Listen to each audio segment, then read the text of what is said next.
Welcome to Editor in Grief, a podcast about the news business hosted by John Biggs and Jim Rich. The combined 60 years of experience in newspapers, TV, and online, we bring sanity to an insane industry. Wondering how to manage misinformation, how to stay informed, how artists and writers will survive AI, and how the news cycle sausage is made? This is the podcast for you. This is Editor in Grief.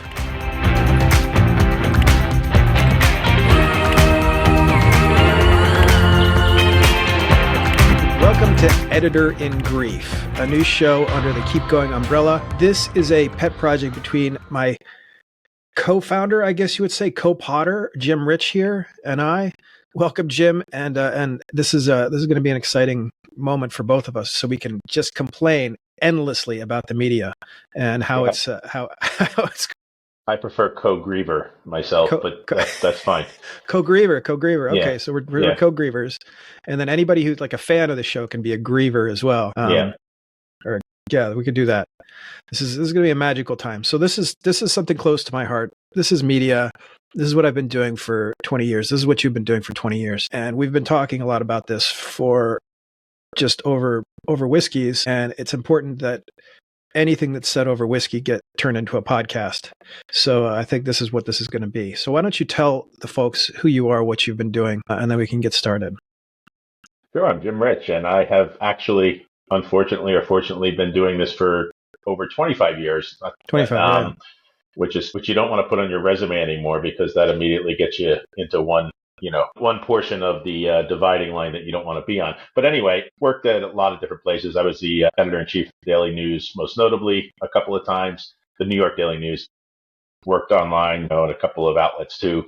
Geo Media, where you and I both met when you were the editor for the second time for Gizmodo. I also had a brief stop at HuffPost, but don't hold that against me. Mm-hmm. So we haven't come out of the media industry unscathed, I don't think. I think we're both equally.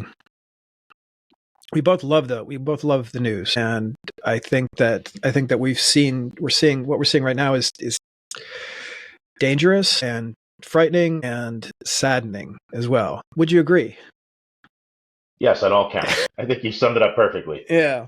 So the mission here is to talk about news stories of the day. So I think today we could talk about two things. We could talk about Facebook's destruction of fact checking, and I also want you to discuss the idea that you have about classified ads, Craigslist versus Facebook, and then let's also talk about Axios opening up.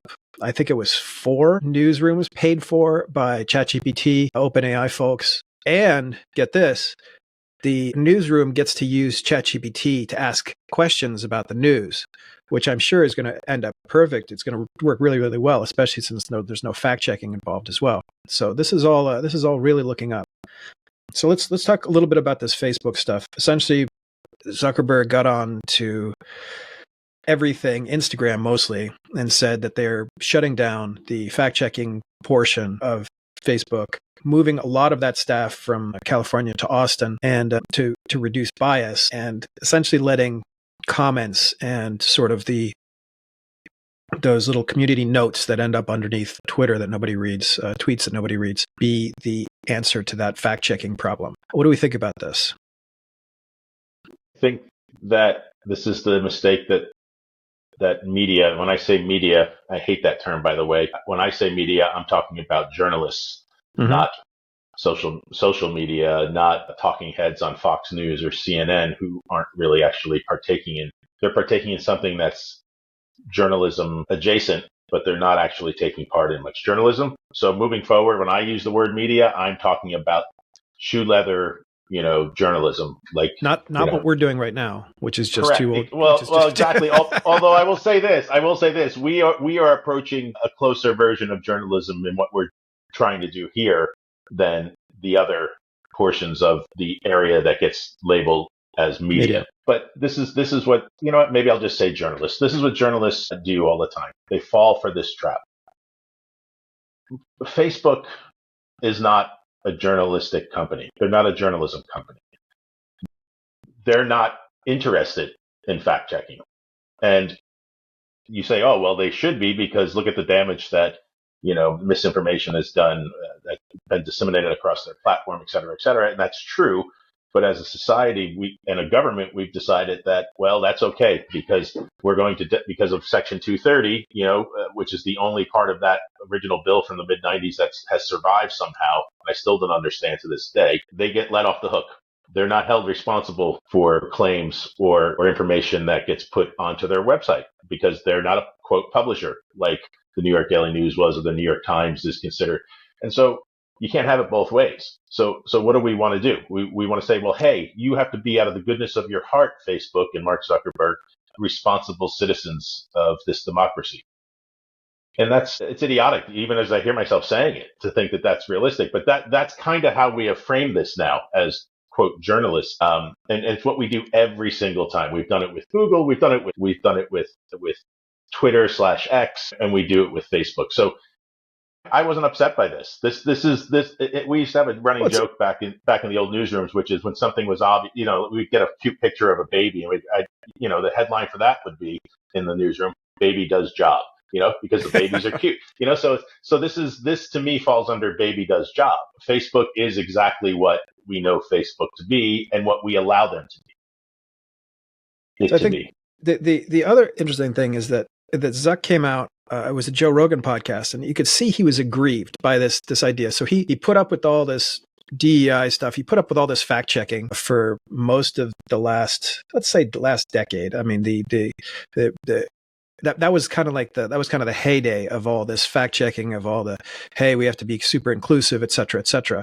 And he came out aggrieved that, hey, we did everything that you asked us to do, and we're still going downhill. And that this is obviously a ploy to get more readers. And the only readers that he can get at this point are basically the older folks who don't care about fact checking. They're fine clicking through on a Fox News article about the Mary statue that survived the fire, whereas nothing else gets covered over there that's of any importance.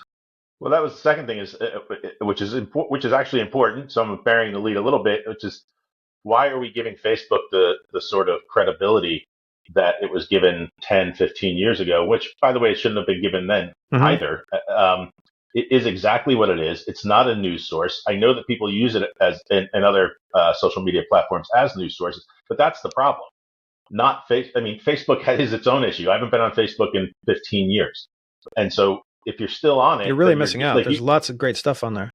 Well, like you said, you're getting what you expect to get, from it. And so Facebook was think about it. When Facebook was supposedly doing all their fact checking, was Facebook less of a cesspool?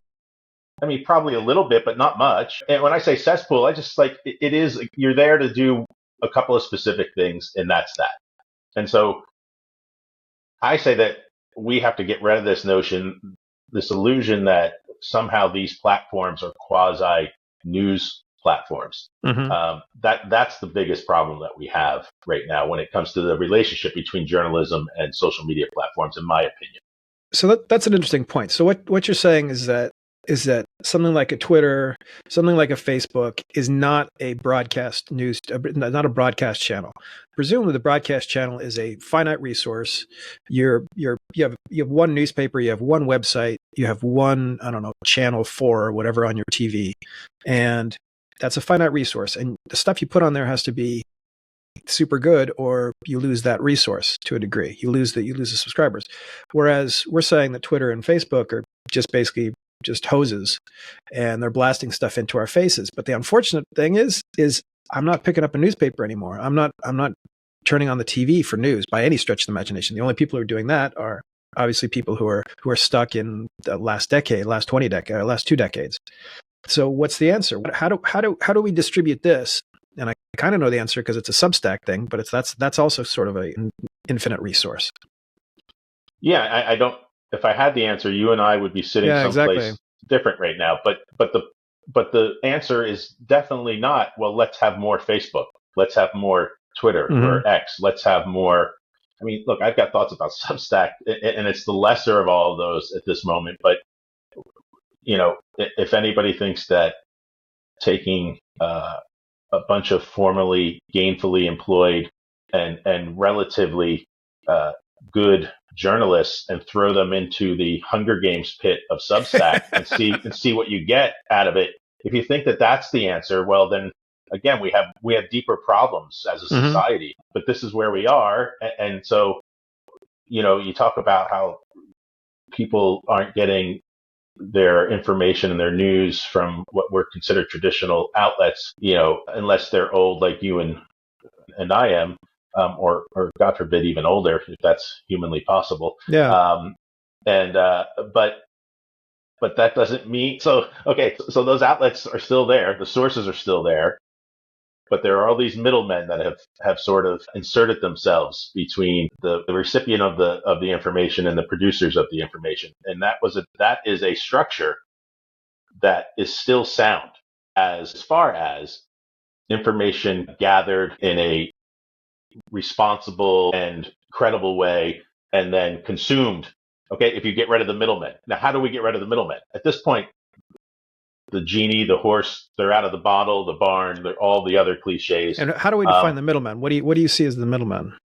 It starts with Google, which nobody likes to hear because they go, oh, well, Google's great. Google is great if you want to, find out whether, The James Super Bowl Caan is still playing. alive or how old is Ringo Starr. Like that's Yeah. what the internet, originally was for, right? You'd be able to get all of that sort of mundane information.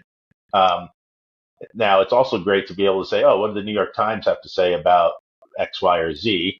That's also good, but I can get to the New York Times without Google if I really wanted to. I know that's not how people operate in the world. But but again, we're flipping the model on its head and saying, well, because this is not the way people operate anymore, therefore that's bad and that's wrong, and therefore we must use this incredible technology, which it is, by the way, it's all incredible technology, arguably some of the greatest technology ever invented by humans, but we must use it because the middlemen, the overlords, have given us this technology, even though they're benefiting from it way more than the rest of society is. That is indisputable. And so when I say things like the Facebook stuff is a perfect example of that, where people like Zuckerberg and companies like Facebook are only going to do quote, what seems like the responsible thing within the context of what the people are calling the responsible thing. And that changes. And if we've seen it change, and so it's going to continue to change until we start having different ways of holding companies like this accountable for what gets published on their sites. We're just going to keep having this same Groundhog's Day. It'll take a slightly different form every few years, and we're going to keep having this conversation. Well, we're going to talk about that Groundhog's Day in a second with Axios, but I also want you to come back to this point. We did a test show last week, but you made a point that something like Craigslist perfected a technique that made everything better. Craigslist made classifieds better, right? Why don't you talk about that a little bit? Yeah, people, whenever I talk to anyone, inside or out of the business, about the decline of journalism, the first thing they say is, oh, well, Craigslist, killed newspapers because of the advertising, the personal ads, et cetera, et cetera. And I don't agree with that at all. And I was there while it was happening. And they say it in a way of comparing it to like what's happened with Google or other platforms in relation to how that's injured what used to be the business model for most publications. And so the difference is this: Craigslist did something that Google or Twitter or Facebook has never even tried to do, which is they took a product that news organizations used to own and produce, and they did it better. And so they just figured out how to use the technology to sell personal ads or publish personal ads in a more efficient and cheaper way. That's capitalism. That's fair game. But show me where Google or OpenAI, which I know this will lead into, the Axios stuff that we're going to talk about, or Facebook or Twitter, in what form or what way have they taken journalism, which is the main product of these traditional publications we're talking about, and done it better than any of those publications?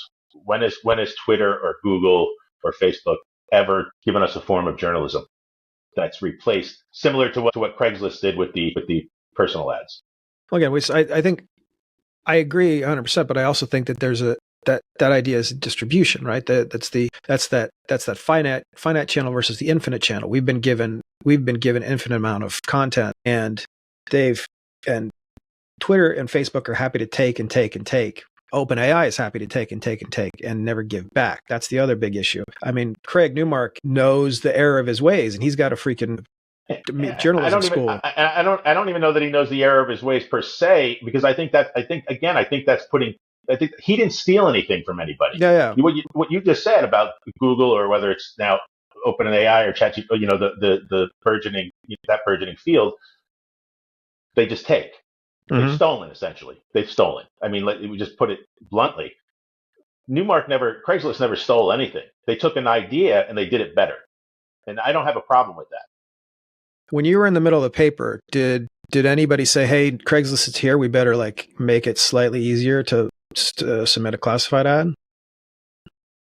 I don't think so. I mean, let me rephrase that. Yes, I'm certain that those conversations happened, but they were also probably mixed with a lot of apathy, or this internet thing. What the hell is that? That's not going to last. I mean, was there literally some guy at a desk who's like, "Oh, well, I take these calls from the populace every day for, I don't know, Shih Tzus for sale or whatever," and he thought that he'd be okay?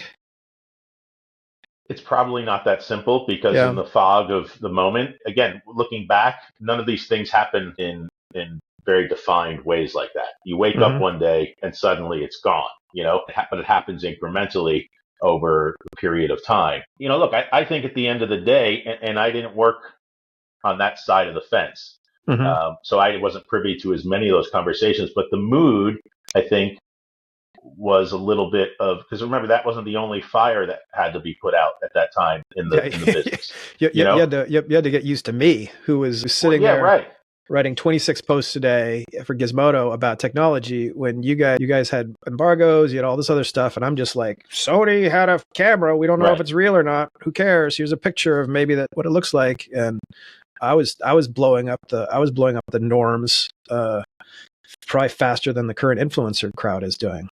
Well, right, and that was the moment where I'll say newspapers, but again, that encompasses a larger group than just newspapers. We're not only dealing with the Craigslist and what that meant to their business end, but the infinite versus the finite that you mentioned earlier, newspapers were sold the bill of goods by Google.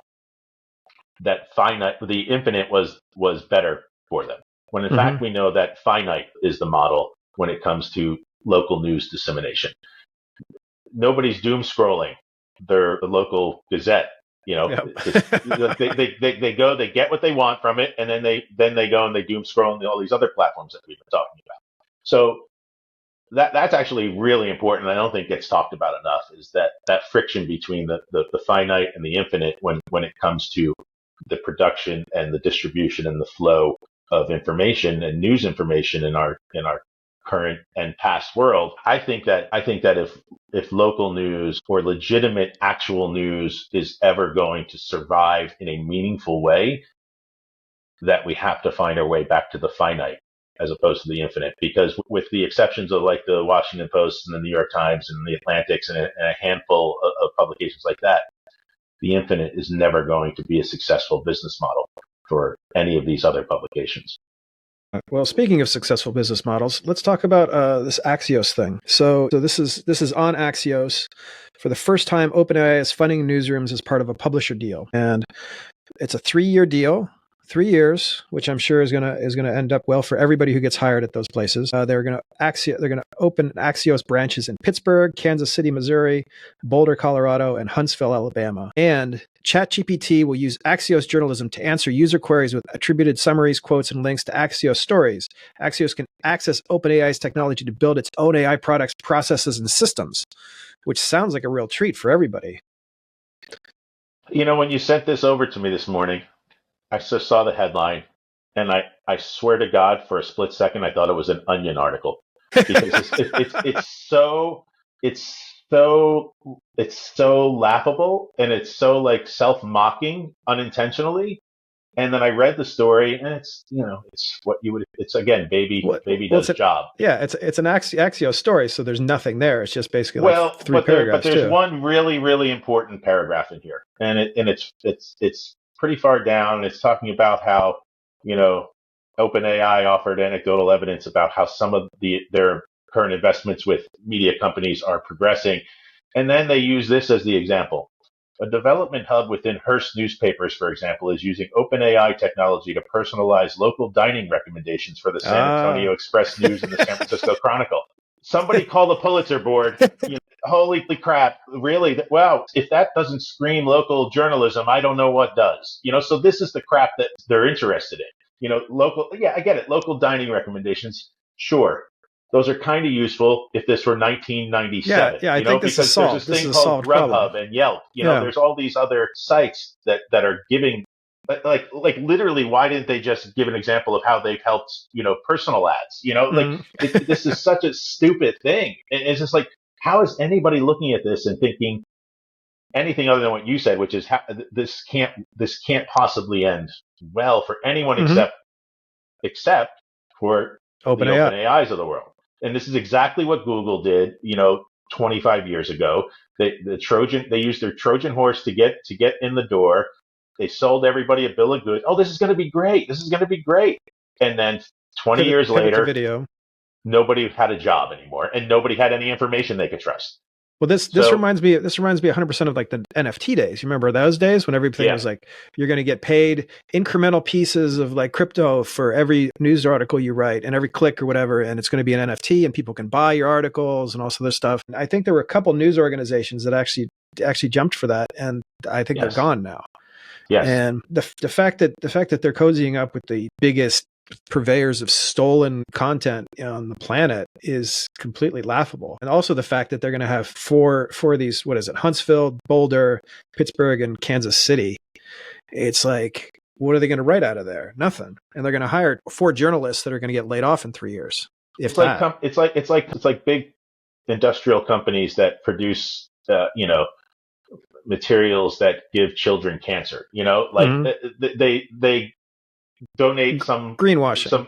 some to them measly amount of money that makes it seem like they really care. I'm trying to think of an adjective where I'm not going to insult every single human being in our country, but our brain dead public then looks at that and goes, oh, gee, wow, that big corporation's great. And I don't know why I just turned into Barney from The Simpsons, but maybe Yeah. because I'm feeling like him a little bit. And this is exactly what's happening with OpenAI or whichever company is partnering with these media companies who, by the way, I do not want to be. I'm glad actually I'm not in any of those newsrooms right now because Mhm. like what's going to be coming down the pipe for them. And this isn't just Axios and for profits like the Lenfest Institute, which helps fund Philadelphia area publications, namely the Inquirer. Also, they signed an agreement with, I can't remember, I don't have it in front of me right now.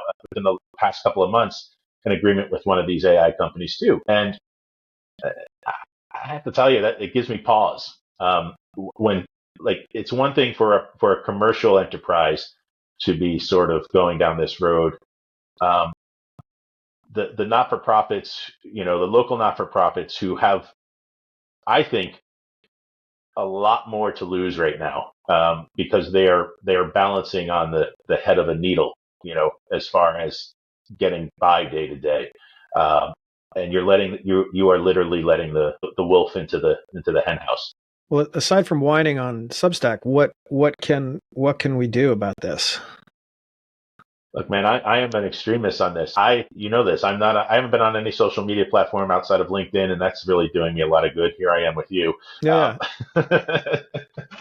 Look, No this offense. is a mission of mercy. I'm bringing you into the 21st Listen, century. I understand, pal. I appreciate it, but I'm an extremist. I think everybody should discard all of these platforms. It's never going to happen. I know I sound like a raving lunatic when I say Mhm. that, but there's literally no other. There's no other way. There's no other way. And when I say, I mean news publication, starting with news publications, but I also think on an individual level, everybody's existence would be better if they weren't on any of these platforms. And so, start with the news publications. I will say this: there is an executive at a former company that you and I worked at who we did not particularly care for, but that executive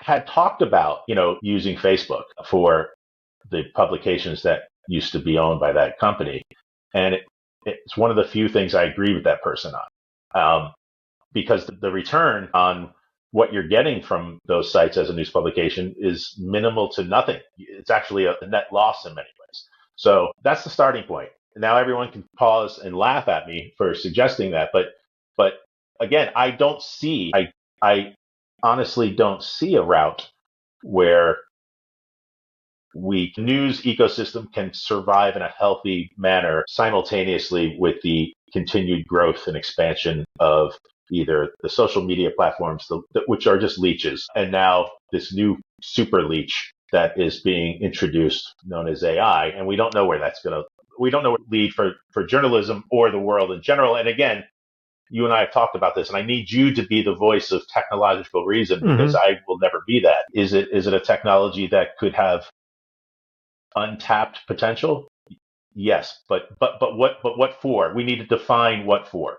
Just like we should have defined what for 25 years ago as far as how search was going to be used and what it was going to be good for. Well, I think there's two competing mindsets when it comes to media, and I'm talking about generally media. I'm talking about journalism, newspapers, whatever else, however you want to call it, and influencers and the publishers who are trying to make money out of this thing. There's competing views because on one hand, absolutely they should remain conservative, but what has that gotten them in the past? And I think the Craigslist example is exactly what we're talking about in terms of that conservatism burned them. Their conservatism towards me as a blogger burned them, and they got destroyed.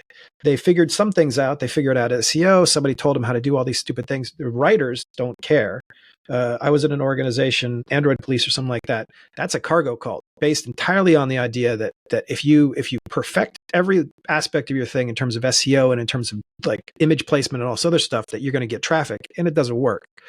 So there's all this stuff associated with this that has accreted over time, and if you ignore it, then you die, and if you don't ignore it, you die. Where's the evidence of companies that ignored the young whippersnapper John Biggs's back in the day, ignored Google, and just stayed the route and failed? I only know one example of a company that did that to any degree, and they didn't fail. They're still thriving today. And that's the Wall Street Journal.